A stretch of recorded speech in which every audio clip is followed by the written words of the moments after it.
கொஞ்சம் பேர்த்துக்கு ஹார்ட் வீக்காக இருக்கும், அவனுக்கு தெரியாது. கொஞ்சம் பேர் பிபி ஜாஸ்தியாக இருக்கும், தெரியாது. கொஞ்சம் பேர்த்துக்கு கிட்னியில் கேன்சர் இருக்கும், தெரியாது. பிரெஸ்ட்டில் கட்டி இருக்கும், தெரியாது. ஸோ டயபெட்டிஸ் இருக்குதுன்னு தெரியாது. இல்லாத வியாதியே எந்த விதமான ப்ராப்ளமும் கிரியேட் பண்ணுறதுக்கு முன்னாலேயே நாம் செக் பண்ணிக்கிறது. இது master health checkup department half KG hospital இது வெரி ஃபேமஸ். 5,000 to 6,000 rupees கொடுத்தீங்கன்னா செக்அப் பண்ணிக்குவான். ஒரு மிஷின் இருக்குது 128 ஸ்லைஸ் சிடி ஸ்கேனுட்டு. அது வாங்கி ஒரு 10 வருஷம் ஆச்சு. அதனோட விலை 7 கோடி ரூபாய். அதில் படுத்தா அப்படி உள்ளே போனால் ஒரு 5 செகண்டில் கண்டுபிடிச்சிடும். அடுத்த வருஷம் உங்களுக்கு ஹார்ட் அட்டாக் வருதான்னு கண்டுபிடிச்சிடும். கேஜி ஹாஸ்பிட்டல் ஆரம்பித்து 52 வருஷம் ஆச்சு.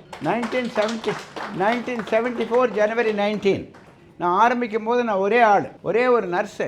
இப்போ 1500 பேர் ஒர்க் பண்ணுறாங்க. கண்ணுக்கு ஒரு டாக்டர், காதுக்கு ஒரு டாக்டர், எலும்புக்கு ஒரு டாக்டர், ஹார்ட்டுக்கு ஒரு டாக்டர், மேலுக்கு கர்ப்பப்பைக்கு ஒரு டாக்டர், எல்லாத்துக்கும் ஒரு டாக்டர் இருக்கிறாங்க. முன்னெல்லாம் டாக்டர்ஸ் கிடையாது. என்னை நம்பி நிறைய பேர் வர்றாங்க சார், உயிர் படைக்கலாம்னு வர்றாங்க சார். நம்பிக்கை விடுறதில்ல. கொஞ்சம் நஞ்சம் உசுறு ஒட்டிகிட்டு இருந்தாலும் கேஜி ஹாஸ்பிட்டல் போனால் உசுரை காப்பாற்றிடுவாங்க. நல்ல பேர்.